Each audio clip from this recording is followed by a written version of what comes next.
কত বছর পরে এলে বলো? হ্যাঁ, এখানে এলাম প্রায় 40 বছর পরে। 40 বছর পরে। খুব ভালো লাগছে, ভীষণ ভালো লাগছে।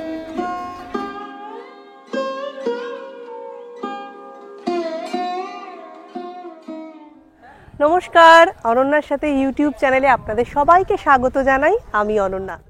চলে এসেছি আবারও একটা সুন্দর ভিডিও নিয়ে। আর আজকের ভিডিওটা হচ্ছে গঙ্গার ধারের 3টে আমাদের ভীষণ প্রিয় জায়গার ভিডিও। আমরা ঘুরে দেখব, তার সাথে সাথে সমস্ত ইনফরমেশন ভিডিওটায় তুলে ধরবো। চলুন তাহলে যাওয়া যাক। আজকের সকালটা শুরু করব আমরা মায়ের দর্শন করে। সেই ইচ্ছা নিয়েই সকাল 8টা নাগাদ রওনা হয়ে পড়েছি দক্ষিণেশ্বরের উদ্দেশ্যে বাড়ি থেকে। গাড়ি নিয়ে এলে নিচ দিয়ে, আর চাইলে স্কাইওয়াক দিয়েও আসতে পারেন দক্ষিণেশ্বর মোড় থেকে। মন্দিরের প্রধান প্রবেশদ্বার দিয়ে ঢুকে পড়েছি, আর প্রথমেই আমরা আমাদের গাড়িটা পার্ক করে নেব। এটা হলো ডালা যেখানে পাওয়া যায় তার কাছের পার্কিংটা।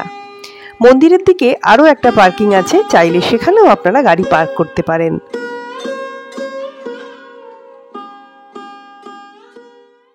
মন্দিরে ঢোকার আগেই আমরা এখান থেকে ডালা নিয়ে নিলাম পুজো দেওয়ার জন্য। এই যে আমি ডালাটা নিয়েছি, এটা হচ্ছে 501 টাকা। এর মধ্যে শাড়ি, ওড়না, শাখা, সিঁদুর আর পুজো সব কিছু দেওয়া আছে। তবে ডালা কিন্তু 50 টাকা থেকেই এখানে পাওয়া যায়।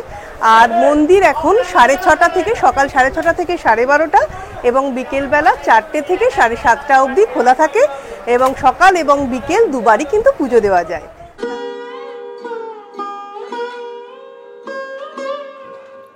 শাড়ি দিয়ে পুজোর জিনিসপত্রের দোকান। আমি আর আমার শাশুড়ি মা একসাথে, শাশুড়ি বউ মিলে সকাল সকাল চলে এসেছি আমরা দক্ষিণেশ্বরে পুজো দিতে। প্রত্যেকবারই যখনই দক্ষিণেশ্বর আসি না কেন, নতুন নতুন কিছু নিয়ম দেখতে পাই। এবারও অনেক কিছু দেখছি নতুন হয়েছে, সে সমস্ত ইনফরমেশনই সব কিছুই দেখাবো। তা আগে পুজোটা দিয়ে নিই।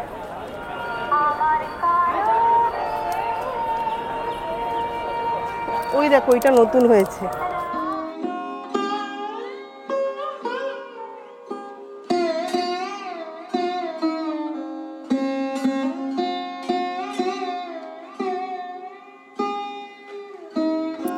এখানে পর পর কাউন্টার আছে, যেখানে জুতো, ফোন, ব্যাগ সব কিছু জমা দিয়ে তবে পুজোর লাইনে দাঁড়াতে হবে।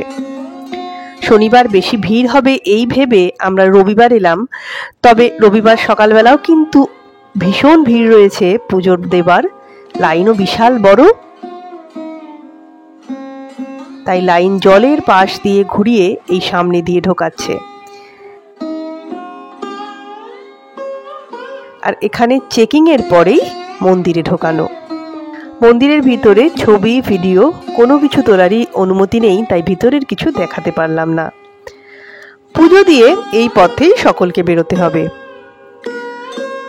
দক্ষিণেশ্বরে কিন্তু এখন ভোগ খাওয়ারও ব্যবস্থা আছে। মন্দিরের পাশেই একটা জায়গা থেকে কুপন দেবে, 100 টাকা জনপ্রতি কুপন। আর সকাল 9টা থেকে কুপন দেওয়া হয়, 11টা অবধি চলে। এবার যত আগে এসে কুপন কাটতে পারবেন। শনিবার বা রোববারে 300টা কুপন দেয়, অন্য দিন 200টা কুপন দেয়। আর ভোগ খাওয়ানো হয় হচ্ছে দুপুর 1টা থেকে। সুতরাং পুজো দিয়ে আপনারা অপেক্ষা করে কিন্তু এখান থেকেই, দক্ষিণেশ্বর থেকেই এখন ভোগ খেতে পারবেন। ভবতারিণী মায়ের দর্শন করে মন্দির সংলগ্ন সারদা মায়ের ঘরটিও দেখে নিলাম। আর সকলের পরিচিত দক্ষিণেশ্বর মন্দিরের প্রতিষ্ঠাত্রী লোকমাতা রানী রাসমণি দেবীর মূর্তি রয়েছে এই ঘরে। আর এই ঘরটি মন্দির থেকে বেরোনোর পথে ঠিক উল্টো দিকে। নহবতখানার পাশ দিয়ে কত মানুষ হেঁটে চলেছে, কেউ বা ঘাটের দিকে, কেউ বা পঞ্চবটির দিকে। প্রতিদিন কত মানুষ দক্ষিণেশ্বর মন্দিরে আসেন, তার মধ্যে প্রচুর মানুষ আবার গঙ্গায় স্নান করেন এসে। চলেছি এখন গঙ্গা ঘাটের দিকে। আজকে কিন্তু রবিবার বলে দেখছি খুবই ভিড় হয়েছে দক্ষিণেশ্বরে। সাধারণত শনি, মঙ্গলবার বা বিশেষ পুজোর দিন আমরা ভিড় জানি। ট্রেন যাচ্ছে।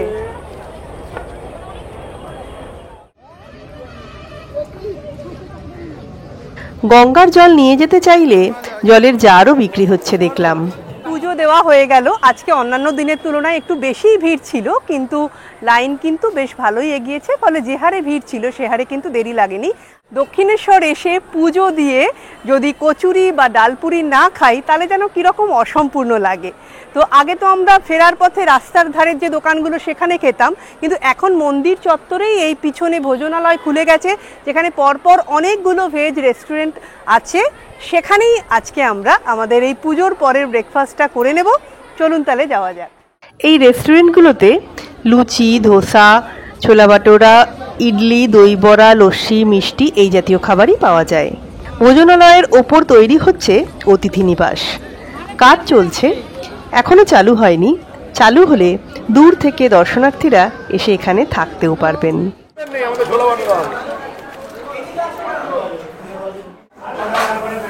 একটু বেলা হয়েছে বলে কচুরি শেষ, তাই ছোলা ভাটোরা নিতে হলো। 100 টাকা প্লেট, 2 পিস আছে এখানে। এর সাথে আমরা নিয়েছিলাম রসগোল্লা ও লস্যি। পুজো দিতে যাই বা বেড়াতে যাই, কেনাকাটার জিনিস দেখলে শাশুড়ি বউ কেউই আমরা কম যাই না। তবে এবার কেনাকাটায় কিন্তু মায়ের আগ্রহটাই বেশি ছিল। টুকটাক কিনে এবার পার্কিংয়ে রাখা গাড়ির দিকে চললাম। পার্কিং চার্জ ঘন্টায় 30 টাকা।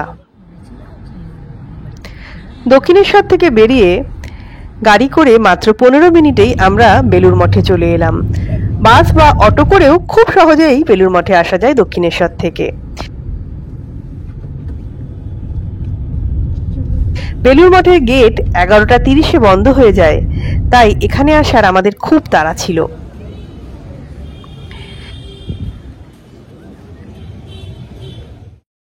বেলুড় মঠে সিনিয়র সিটিজেনদের বাইরের গেট থেকে ভিতরের গেট অবধি নিয়ে যাওয়ার জন্য এই গল্ফ কার্টগুলো দাঁড়িয়ে আছে দেখলাম। মা সঙ্গে থাকায় আর সেই মুহূর্তে কোনো সিনিয়র সিটিজেন না থাকায় আমরাও ওঠার সুযোগ পেলাম।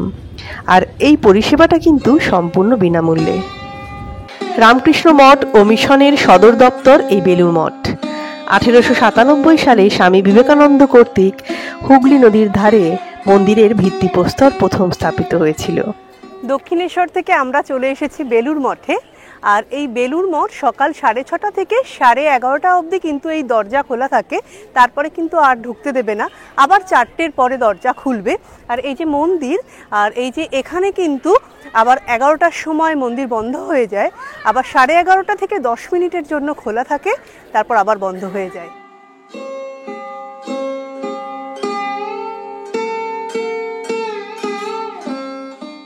থেকেই আসুন বা দক্ষিণেশ্বরে পুজো দিয়েই আসুন, আপনারা যদি বেলুড় মঠে আসতে চান তাহলে অবশ্যই কিন্তু 11:30টার মধ্যে আসবেন, কারণ 11:30টায় কিন্তু মেন গেট বন্ধ হয়ে যায়। বহু মানুষ বসে আছেন, অপেক্ষা করছেন, তারা বেলুড় মঠেই ভোগ খাবেন। 11টা থেকে শুরু হয় ভোগ বিতরণ। সকাল সকাল এলে কিন্তু খুব ভালো লাগবে। এখন একটু রোদ উঠে গেছে বলে একটুখানি গরম লাগছে।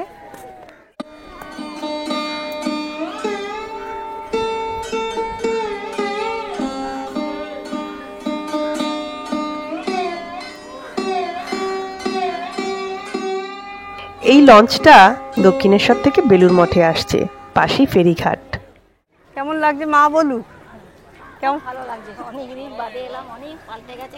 কত বছর পরে এলে বলো? হ্যাঁ, এখানে এলাম প্রায় 40 বছর পরে। 40 বছর পরে পাল্টে গেছে, খুব ভালো লাগছে, ভীষণ ভালো লাগছে। দেখ, মায়ের ইচ্ছাতেই আমাদের আজকে দক্ষিণেশ্বর বেলুড় মঠ ঘোরা হলো।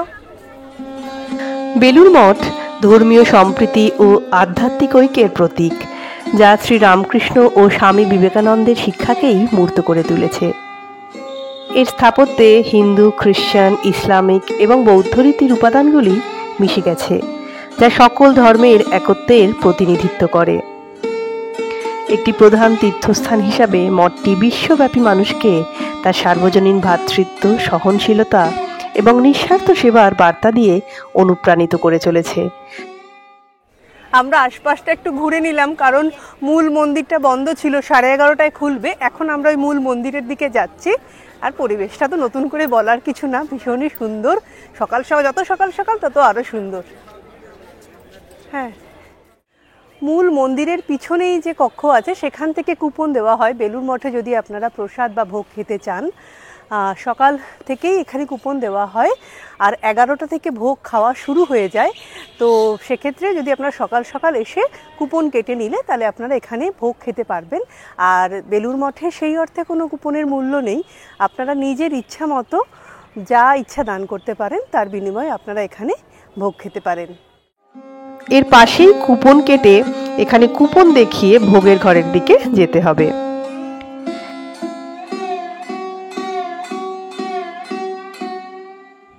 ঠান্ডা পানীয় জল, পরিষ্কার ওয়াশরুম সবই রয়েছে ঢোকার গেটের পাশেই। দিয়ে আজকে আমরা আমাদের মায়ের দর্শন করে দিন শুরু করেছিলাম, মাঝখানে একটু বেলুড় মঠে ঘুরে নিলাম। এবার আমরা চলে যাব আর এক মায়ের দর্শন করতে, চলে যাব আদ্যাপীঠ। আর আদ্যাপীঠেই আমরা আজকে দুপুরের ভোগ গ্রহণ করব। চলুন তাহলে যাওয়া যাক। বেলুড় মঠ থেকে বেরিয়ে একটা টোটো নিলাম ফেরিঘাট যাবার জন্য। এই হলো বেলুড় ফেরিঘাট। এখান থেকে দক্ষিণেশ্বর, বরানগর কুঠিঘাট ও বাগবাজারের ফেরি ছাড়ে। আমরা দক্ষিণেশ্বর যাব। দক্ষিণেশ্বর গেলে লঞ্চের টিকিটের ভাড়া 11 টাকা জন প্রতি।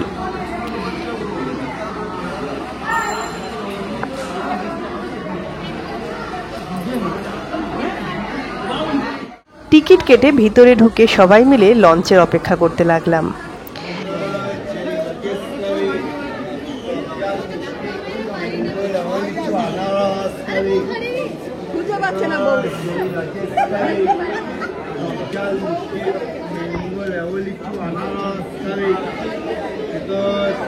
মিনিট 10 পরে দূর থেকে লঞ্চ আসছে দেখে আমাদের লাইনটা এগোতে দিল।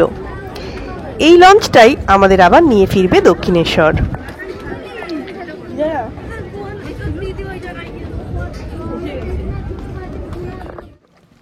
লঞ্চ ছাড়তেই জল থেকে দেখা গেল বেলুড় মঠ ও বেলুড় রাসবাড়ি।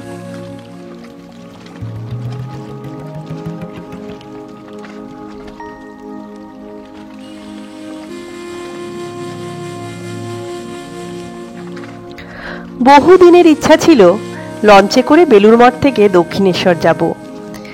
আজ সেই ইচ্ছা পূর্ণ হলো। এর আগে যতবারই এসেছি গাড়ি করে, লঞ্চে কিরকম ভিড় হয়েছে দেখছেন। লঞ্চের মাঝে বসার জায়গাও আছে। শাশুড়ি মাকে সেখানে বসিয়ে দিয়েছি, মা অতক্ষণ দাঁড়িয়ে থাকতে পারবে না। আর আমরা দুজনে আগে উঠেই লঞ্চের ধারে দুটো জায়গা নিয়ে দাঁড়িয়ে পড়েছি। অন্য সময় এই ব্রিজগুলোর ওপর দিয়েই যাতায়াত করি, আর আজ তারই নিচ দিয়ে গঙ্গার বুকে লঞ্চে করে চলেছি। কতদিন আগের তৈরি এই ব্রিজগুলো, লঞ্চ থেকে কি বিশাল দেখাচ্ছিল। পৌঁছে গেছি আমরা দক্ষিণেশ্বরে। ওই যে মায়ের মন্দিরের চূড়ো দেখা যাচ্ছে। প্রায় 40 মিনিট মতো সময় লাগলো আমাদের বেলুড় মঠ থেকে দক্ষিণেশ্বর পৌঁছাতে। যাওয়ার সময় আমাদের হাতে একদম সময় ছিল না, তাই গাড়ি করে ঝটপট বেলুড় মঠ পৌঁছেছিলাম। আপনারা কিন্তু লঞ্চের মাধ্যমেই যাওয়া আসা দুটোই করতে পারেন।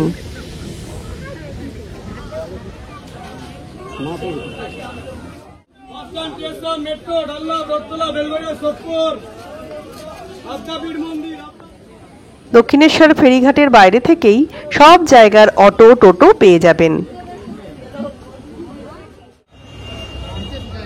আদ্যাপীঠেরও অটো রয়েছে এখান থেকেই।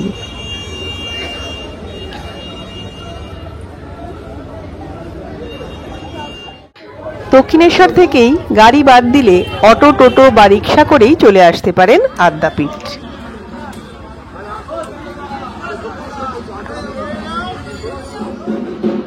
আদ্যাপীঠে মায়ের মন্দিরের ঠিক উল্টো দিকে সিঁড়ি দিয়ে উঠে নাট মন্দিরের এখান থেকেই আরতি দেখতে পাবেন।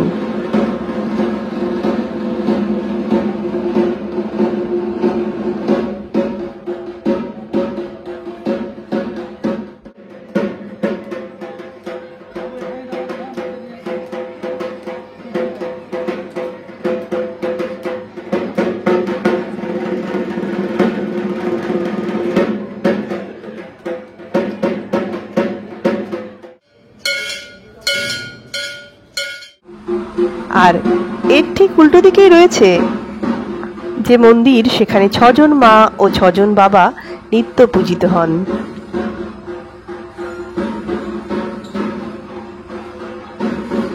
শিব ঠাকুর, জগন্নাথ, বলরাম, সুভদ্রা, আছেন আরো অনেকেই।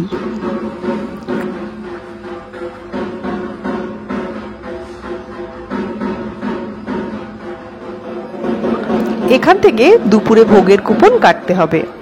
কুপন মূল্য ৮০ টাকা। ৭ বছরের নিচে বয়স হলে ৪০ টাকা। বসে খাওয়ানো হয়, তবে যদি আপনারা পার্সেল নিতে চান তাহলে কুপন কেটে বাড়ি থেকে পাত্র নিয়ে যাবেন আর সেই পাত্র করে ভোগ নিয়ে আসতে হবে।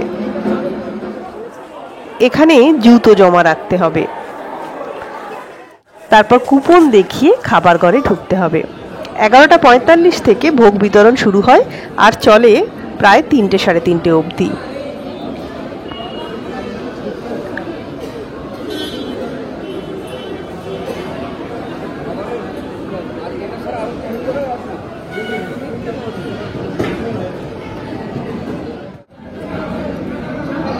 ভোগ প্রসাদে ছিল বেগুনি, পোলাও, সাদা ভাত, তরকারি, খিচুড়ি, চাটনি, পায়েস।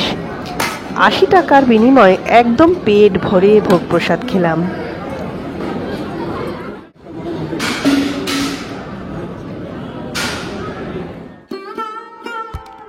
দক্ষিণেশ্বরে ব্রেকফাস্ট করে ফেলায় এবার আদ্যাপীঠে আর পুজো দিলাম না। কিছুদিন আগেই আদ্যাপীঠে পুজো দিয়ে গেছি। মন্দিরের গেটের বাইরেই অনেক দোকান, সেখান থেকে পুজোর ডালা কিনেছিলাম। বাড়ি থেকেও আপনারা পুজোর সামগ্রী নিয়ে আসতে পারেন। পুজো দিতে চাইলে অবশ্যই 12টার মধ্যে আসবেন। 12টা 10-এ এই মন্দিরে পুজো দেওয়ার কিন্তু বন্ধ হয়ে যায়। আবার খুলবে বিকেল 3টের সময়, আর তখন খোলা থাকবে রাত 8টা অবধি। আপনারাও আমাদের মতো প্ল্যান করে একই দিনে ঘুরে নিতে পারেন দক্ষিণেশ্বর, বেলুড় মঠ ও আদ্যাপীঠ। 3 জায়গাতেই এখন আছে ভোগের ব্যবস্থা। যেখানে আপনাদের মন চায় সেখানে খেয়ে নিতে পারেন। আর ভিডিওটি ভালো লাগলে একটা লাইক ও শেয়ার অবশ্যই করবেন। চ্যানেলটি সাবস্ক্রাইব করে পাশে থাকার অনুরোধ রইল। মায়ের আশীর্বাদে সবাই ভালো থাকুন, সুস্থ থাকুন।